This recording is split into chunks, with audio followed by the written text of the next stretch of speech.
ఆకాశవాణి ప్రాంతీయ వార్తలు చదువుతున్నది సుగుణ. ముఖ్యాంశాలు. అల్పపీడనం ప్రభావంతో ఉభయ తెలుగు రాష్ట్రాల్లో రానున్న 2 రోజుల పాటు విస్తారంగా వర్షాలు కురుస్తాయని భారత వాతావరణ శాఖ తెలిపింది. భారీ వర్ష సూచనల నేపథ్యంలో వరదల పట్ల ప్రణాళికాబద్దంగా చర్యలు తీసుకోవాలని ఆంధ్రప్రదేశ్ ముఖ్యమంత్రి నారా చంద్రబాబు నాయుడు అధికారులను ఆదేశించారు. ఆంధ్రప్రదేశ్లో నీటి సంరక్షణకు ప్రణాళికలను రూపొందిస్తున్నామని రాష్ట జలవనరుల శాఖ మంత్రి నిమ్మల రామానాయుడు తెలిపారు. తెలంగాణలో గ్రూప్ 1 మెయిన్స్ పరీక్షకు సంబంధించిన హాల్ టికెట్లను Telangana public service commission TGPSC విడుదల చేసింది. ప్రపంచ చేతుల పరిశుభ్రతా దినోత్సవాన్ని ఈరోజు జరుపుకుంటున్నాం. వార్తల వివరాలు. ఆగ్నేయ బంగాళాఖాతంలో ఏర్పడిన అల్పపీడనం పశ్చిమ వాయువ్య దిశగా కదులుతూ ఈరోజు తీవ్ర అల్పపీడనంగా బలపడనుందని అమరావతి వాతావరణ కేంద్రం వెల్లడించింది. దీని ప్రభావంతో రానున్న 2 రోజుల పాటు ఆంధ్రప్రదేశ్ వ్యాప్తంగా విస్తారంగా వర్షాలు కురుస్తాయని తెలిపింది. దక్షిణ కోస్తా, రాయలసీమ జిల్లాల్లో అక్కడక్కడ భారీ నుంచి అతి భారీ వర్షాలు కురుస్తాయి. మిగిలిన ప్రాంతాల్లో తేలికపాటి నుంచి ఓ మోస్తరు వర్షాలు కురుస్తాయని పేర్కొంది. వాతావరణ శాఖ హెచ్చరికల నేపథ్యంలో అనంతపురం జిల్లాలో ముందస్తు చర్యలు చేపట్టామని జిల్లా కలెక్టర్ వి. వినోద్ కుమార్ తెలిపారు. ఈ అంశంపై మా ఆకాశవాణి అనంతపురం జిల్లా ప్రతినిధి ఎం. మనోహర్ మరిన్ని వివరాలను అందజేస్తారు. అనంతపురం జిల్లాలో భారీ వర్షాల నేపథ్యంలో ప్రభుత్వ యంత్రాంగం అన్ని జాగ్రత్తల చర్యలు చేపట్టిందని అనంతపురం జిల్లా collector doctor V. Vinod Kumar తెలిపారు. సోమవారం సాయంత్రం అనంతపురం కలెక్టర్ కార్యాలయంలో ఆయన మీడియాతో మాట్లాడుతూ అనంతపురం జిల్లాలో 16వ తేదీ, 17వ తేదీలలో ఆరెంజ్ అలర్ట్ ఇవ్వడం జరిగిందని, ఈ నేపథ్యంలో భారీ వర్షాలు పడే అవకాశం ఉందన్నారు. ఇందుకోసం అనంతపురం కలెక్టర్ కార్యాలయంలో కమాండ్ కంట్రోల్ రూమ్ను ఏర్పాటు చేయడంతో పాటు అనంతపురం, కళ్యాణదుర్గం, గుంతకల్ ఆర్డీఓ కార్యాలయాలలో ప్రజల కోసం టోల్ ఫ్రీ నంబర్లను ఏర్పాటు చేయడం జరిగిందన్నారు. ఆంధ్రప్రదేశ్కు భారీ వర్ష సూచన నేపథ్యంలో ఆకస్మికంగా వచ్చే వరదల పట్ల ప్రణాళికాబద్దంగా చర్యలు తీసుకోవాలని ముఖ్యమంత్రి నారా చంద్రబాబు నాయుడు అధికారులను ఆదేశించారు. రాష్ట్రంలో వాతావరణ పరిస్థితులు, నీటిపారుదల శాఖపై మంత్రి నిమ్మల రామానాయుడుతో కలిసి ముఖ్యమంత్రి నిన్న అధికారులతో సమీక్ష నిర్వహించారు. అనంతరం ఆయన పాతికేయులతో మాట్లాడుతూ వాతావరణ సూచనల మేరకు తీసుకోవాల్సిన ముందస్తు జాగ్రత్తలపై జిల్లా కలెక్టర్లను అప్రమత్తం చేశామని చెప్పారు.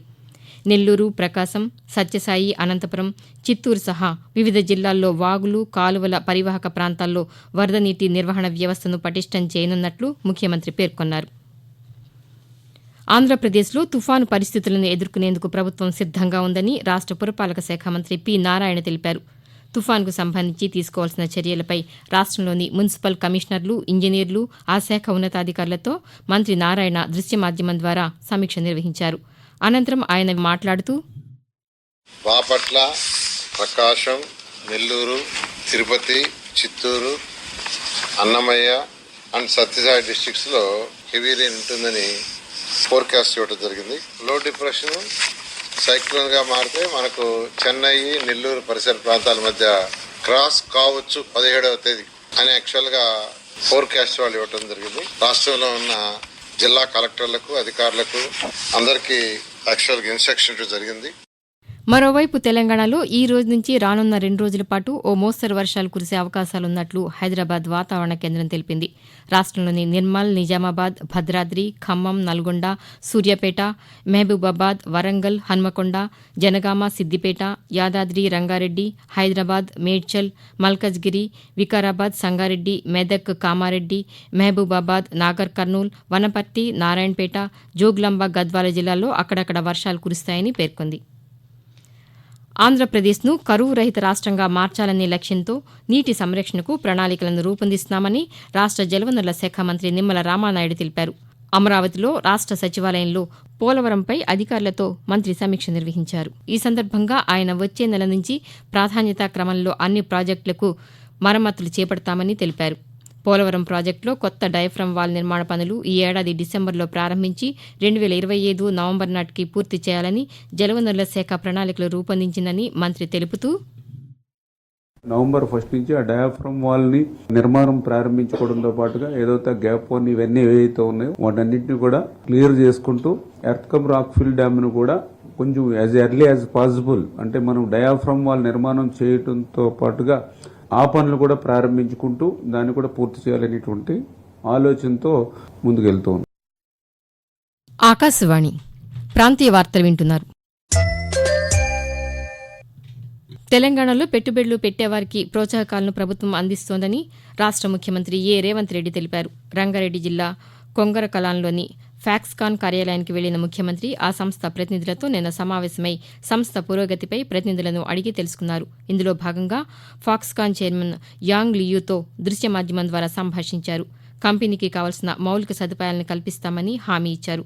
రాష్ట్రంలో మరిన్ని విభాగాల్లో పెట్టుబడులకు ముందుకు రావాలని కోరారు. ఎలక్ట్రిక్, లిథియం, బ్యాటరీ విభాగాల్లోనూ పెట్టుబడులు పెట్టాలని ముఖ్యమంత్రి ఆహ్వానించారు. తెలంగాణలో గ్రూప్ 1 మెయిన్స్ పరీక్షకు సంబంధించిన హాల్ టికెట్లను Telangana public service commission TGPSC విడుదల చేసింది. ఈ మేరకు హాల్ టికెట్లను అధికారిక వెబ్సైట్లో అందుబాటులో ఉంచినట్లు తెలిపింది. కాగా ఈ నెల 21 నుంచి 27 వరకు మెయిన్స్ పరీక్షలు జరగనున్నాయి. మొత్తం 31,382 మంది అభ్యర్థులు గ్రూప్ 1 మెయిన్స్కు అర్హత సాధించారు. మరోవైపు గ్రూప్ 1 ప్రిలిమ్స్ జవాబుల తుదికీకి సంబంధించి దాఖలైన పలు పిటిషన్లపై తెలంగాణ హైకోర్టు ఈరోజు తీర్పును వెలువరించనుంది. ప్రపంచ చేతుల పరిశుభ్రత దినోత్సవాన్ని ఈరోజు జరుపుకుంటున్నాం. చేతులు పరిశుభ్రంగా ఉంచుకోని కారణంగానే అతిసార, శ్వాసకోశ వంటి వ్యాధులతో ప్రపంచవ్యాప్తంగా వేలాది మంది అనారోగ్యం బారిన పడుతున్నారని ప్రపంచ ఆరోగ్య సంస్థ గణాంకాలు చెబుతున్నాయి. ఈ క్రమంలో చేతుల పరిశుభ్రత పట్ల అవగాహన కల్పించే లక్ష్యంతో 2008 నుంచి ప్రతి సంవత్సరం అక్టోబర్ 15వ తేదీన ప్రపంచ ఆరోగ్య సంస్థ ఈ దినోత్సవాన్ని నిర్వహిస్తోంది. కాగా ప్రపంచ చేతుల పరిశుభ్రత దినోత్సవంపై ఆకాశవాణి విశాఖపట్నం ప్రాంతీయ వార్తా విభాగం రూపొందించిన ప్రత్యేక కార్యక్రమం ఈ ఉదయం 10 గంటలకు ప్రసారమవుతుంది. ఆంధ్రప్రదేశ్ను దేశంలో తొలి $1 ట్రిలియన్ ఆర్థిక వ్యవస్థగా మార్చాలని లక్ష్యంగా పెట్టుకున్నామని రాష్ట ఐటీ శాఖ మంత్రి నారా లోకేష్ తెలిపారు. ఢిల్లీలో నిర్వహించిన యుఎస్ ఇండో వ్యూహాత్మక భాగస్వామ్య ఫోరం నిర్వహించిన సదస్సులో నిన్న మంత్రి మాట్లాడుతూ ప్రపంచ స్థాయి విద్యా సంస్థలను తీసుకురావడం ద్వారా అత్యుత్తమ మానవ వనరులను అభివృద్ది చేసి రాష్ట్రాన్ని విజ్ఞాన ఆర్థిక కేంద్రంగా మార్చేలా కృషి చేస్తున్నామని తెలిపారు. గవర్నమెంట్ ఆన్ యువర్ ఫోన్ విధానం ద్వారా తొలి దశ కింద 100 ప్రభుత్వ సేవలను ఫోన్ ద్వారా అందుబాటులోకి తీసుకురానున్నామని చెప్పారు.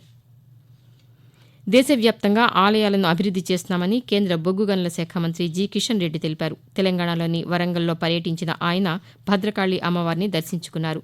అనంతరం కేంద్ర మంత్రి పాతికేయులతో మాట్లాడుతూ దేశంలో ఆధ్యాత్మిక పర్యాటకం పెరుగుతోందని, ఎన్డీఏ ప్రభుత్వం ఆధ్వర్యంలో ఆలయాల రూపురేఖలు మారుతున్నాయని చెప్పారు. రాష్ట్ర ప్రభుత్వం సహకారంతో భద్రకాళి, భద్రాచలం, రామప్ప, జోగులాంబ, బల్కంపేట ఆలయాలను అభివృద్ది చేయనున్నామని తెలిపారు. తెలంగాణలో దివ్యాంగుల సంక్షేమానికి రాష్ట్ర ప్రభుత్వం కట్టుబడి ఉందని రాష్ట్ర స్త్రీ శిశు సంక్షేమ శాఖ మంత్రి ధనసరి అనసూయ సీతక్క తెలిపారు. హైదరాబాద్లో దివ్యాంగుల జాబ్ పోర్టల్ను ఆమె నిన్న ఆవిష్కరించి మహిళా సంక్షేమ శాఖలో 10 మందికి నియామక ఉత్తర్వులు అందజేశారు. అనంతరం మంత్రి మాట్లాడుతూ దివ్యాంగులు జాబ్ పోర్టల్లో రిజిస్టర్ చేసుకుంటే అర్హత ప్రకారం ఉద్యోగాలు వస్తాయన్నారు. సంక్షేమ నిధుల్లో వారికి 5% కేటాయిస్తున్నామని చెప్పారు. ఆంధ్రప్రదేశ్ వ్యాప్తంగా భారీ వర్షాల నేపథ్యంలో తిరుమలలో భక్తులకు వసతి, దర్శనం, ప్రసాదాల తయారీ కార్యకలాపాలకు ఆటంకం కలగకుండా ప్రత్యామ్నాయ ఏర్పాట్లు చేయాలని తిరుమల తిరుపతి దేవస్థానం టీటీడీ కార్యనిర్వహణాధికారి జె. శ్యామలరావు అధికారులను ఆదేశించారు. తిరుమలలో విపత్తు నిర్వహణ ప్రణాళికలపై టీటీడీ అధికారులతో దృశ్య మాధ్యమం ద్వారా ఉన్నత స్థాయి సమావేశాన్ని నిర్వహించారు. ఈ సందర్భంగా శ్యామలరావు మాట్లాడుతూ ఈరోజు సిఫార్సు లేఖలు, రేపు వీఐపీ బ్రేక్ దర్శనాలు అనుమతించకూడదని పేర్కొన్నారు. ఉత్తరాంధ్ర ప్రజల ఇలవేల్పు విజయనగరం పైడితల్లి అమ్మవారి ఉత్సవాల్లో ఈరోజు ప్రధాన ఘట్టమైన సిరిమానోత్సవం జరగనుంది. మరోవైపు నిన్న రాష్ట్ర హోంశాఖ మంత్రి వి. అనిత కుటుంబ సమేతంగా అమ్మవారిని దర్శించుకున్నారు. అమ్మవారికి ఘట్టాన్ని సమర్పించి మొక్కులు చెల్లించుకున్నారు. ప్రాంతీయ వార్తలు ముగించే ముందు ముఖ్యాంశాలు మరొకసారి. అల్పపీడన ప్రభావంతో ఉభయ తెలుగు రాష్ట్రాల్లో రానున్న 2 రోజుల పాటు విస్తారంగా వర్షాలు కురుస్తాయని భారత వాతావరణ శాఖ తెలిపింది.